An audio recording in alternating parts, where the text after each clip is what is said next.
So এই ভিডিওতে আমরা দেখব কিভাবে আমরা HMI তে স্টক স্টার্ট সুইচ নিয়ে এবং একটি আউটপুট ল্যাম্প নিয়ে আমাদের PLC যে প্রোগ্রাম সেটাকে আমরা সলিউশন করে দেখব।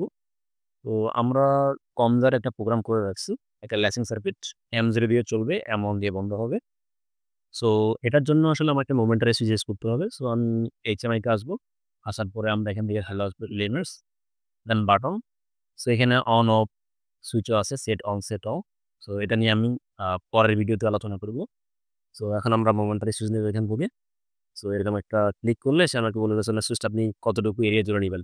সো আমি এটাকে মাউসের লেফট বাটন চেপে ধরবো, ধরে ড্র্যাগ করে এতটুকু রাখবো। এগুলোকে পরে রিসাইজ করা যায়।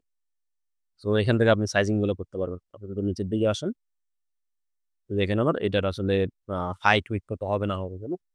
সো কালার চেঞ্জ করবো, ধরুন আমি এখান থেকে এটা আমার কালার টেক্সট কালার, এখানে আমি পিকচারও বসাতে পারবো। সো এখন আমি এই সুইচটাকে আমি আসলে আমার M0 সাথে ট্যাগ করবো।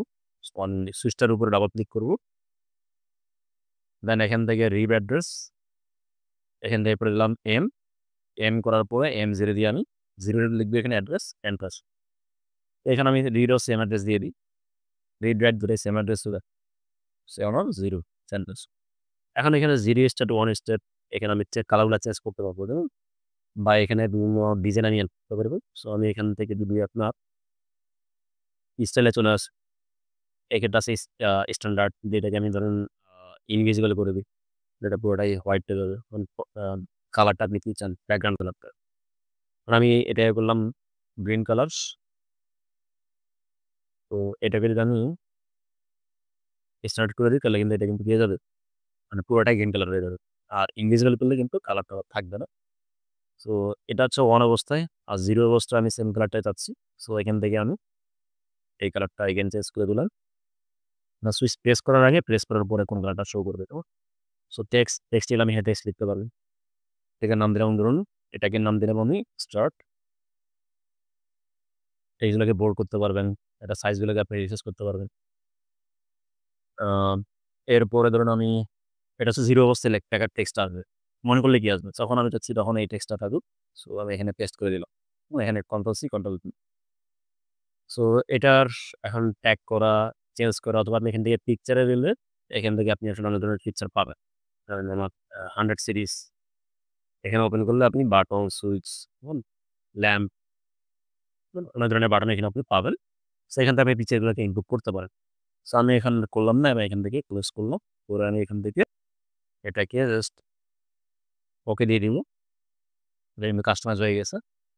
সো এখন আমি আরেকটা সুইচ চাচ্ছি স্টপ। সো আমি আবার বাটন রাখবো, মোমেন্টারি বাটন নিব আরেকটা। সো আমার 2টা সুইচই সেম সাইজ চাই, তাহলে আমাকে আগে জানতে হবে এই সুইচটার সাইজ কত। সো এখানে ক্লিক করলাম, ক্লিক করে যে পাশে আমার প্রপার্টিস নিচের দিকে আসলে এটা হচ্ছে 105/45, কেমন। সো এটাতে আমি ক্লিক করবো, ক্লিক করে আবার নিচের দিকে আসবো, এটাকে আমি করে দিব 105। আমার অলরেডি 45 করাই আছে, এন্টার দিয়ে দিব, এটা সাইজটা হয়ে যাবে। সো আমি টেক্সটগুলো কিন্তু সুইচের উপর এখান থেকে লিখতে পারি, যেমন এই যে টেক্সট, এখানে ক্লিক করলে আমার স্টপ এখানে চলে আসছে। দেন এটা সাইজ, এখানে আমি কালারটা কি রাখবো, টেক্সট কালার এখান থেকে করা যায় কিনা। সো আমি এখন সুইচের উপর ডবল ক্লিক করলাম, এখানে রিড রাইট অ্যাড্রেসগুলো দিয়ে দেওয়া যায়। এখান থেকে আমার অ্যাড্রেস আমি এখানে লিখাবো, দিয়ে এটাই করবো M, দেন এটা ধরুন আমার 1, অ্যাড্রেস। এরপর আমার রিড অ্যাড্রেসটা আমি সেন্ড করে দিলাম, right address, read address, M1। এই কাজগুলো এখান থেকে করা যায়। সো এরপরে ধরুন আমার এখানে আর কি করা যায়, কালারটা এটা তো টেক্সট কালার, দেন পিকচার আপনি ইনপুট করতে পারেন। একটা নিচের দিকে আসি, এই যে আমার ব্যাকগ্রাউন্ড কালার, কেমন, এই কালারটা কেমন আছে। এখানে গিয়ে আমি যদি এখান থেকে এখন রেডটাকে চুজ করি, তাই তো রেড হয়ে গেছে, কেমন। সো এইভাবে আপনি আসলে অনেক ধরনের কাস্টমাইজেশন করতে পারবেন। সো আমি এখন আবার ডুয়াল ক্লিক করে সেম কাজগুলো করা যায়। আমি এখান থেকে ডুয়াল ক্লিক করবো, করলে আবার এটা ওপেন হবে, কেমন। টেক্সটটা আছে এটাকে আমি বোল্ড করে দিব। সো এখানে সাইজটা আমি একটু বাড়াই দিই, আমি এখান থেকে টেক্সট ওকে দিলাম, ফাইন। এখন আমার ইনপুটগুলো শেষ, এখন আমার আউটপুটটা, অর্থাৎ Y0 চললে HMI একটা ল্যাম্প জ্বলবে। সো আমি ইন্ডিকেটর আসলাম, এখান থেকে আমি আমার মাল্টি স্টেজ ইন্ডিকেটর এবং আমি বাকিগুলো দেখাবো আস্তে আস্তে। আজকে আমরা জাস্ট এটা নিই। সো একটা ইন্ডিকেটর আমি নিলাম।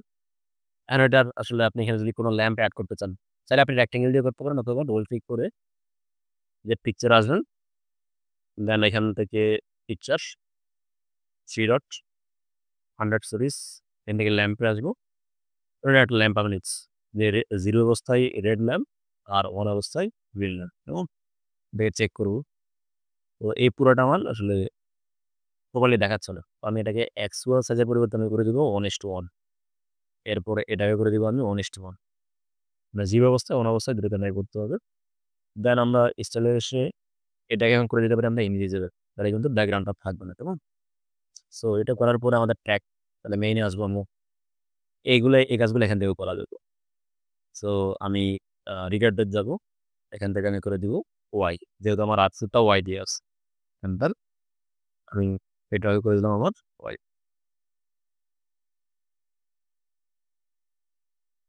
সো আমি রিড অ্যাড্রেস থেকে ওয়াই 0 করলাম।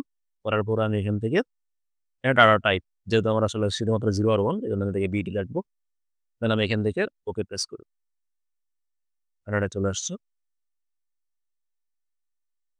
সো এখন আমি ফার্স্ট অফ অল আমাদের কমদারটাকে তখন থাকতে হবে, যেটা লাস্ট ভিডিওতে আমরা দেখেছিলাম আসলে কিভাবে সেটআপ করতে হয়। ভিডিওটা দেখে নিবেন। সো এখন এখান থেকে আমরা জাস্ট অনলাইন করব প্রোগ্রামটাকে, বা কমদারে লোড হচ্ছে প্রোগ্রামটা। ওকে, ট্রান্সফার। ওকে, হ্যাঁ ডাউনলোড দিলেও সেম কাজ হবে। সো ওকে দিলাম আমি। এখন প্রোগ্রামটা অনলাইন হয়ে গেছে। দেন আমি ডেস্কটপে এসে আমার জেনারেল এখান থেকে প্রজেক্টস এখানে কম্পাইল দিব আমি। দেন এখান থেকে অফলাইন সিমুলেশনটাকে রান করব। সো এখন আউটপুটটা অফ রেড ল্যাম্প জ্বলতেছে। আমি স্টার্ট দিলাম, এখন আমার গ্রিন ল্যাম্পটা জ্বলতেছে, কেমন? আবার স্টপ করলে রেড ল্যাম্পটা জ্বলবে। সো এভাবে আমরা খুব সহজে আমাদের WPO সফটে মোমেন্টারে সুইচ করে স্টপ, স্টার্ট এবং ল্যাম্পটাকে আমরা ইউজ করতে পারবো। সকলকে অসংখ্য ধন্যবাদ। আসসালামু আলাইকুম।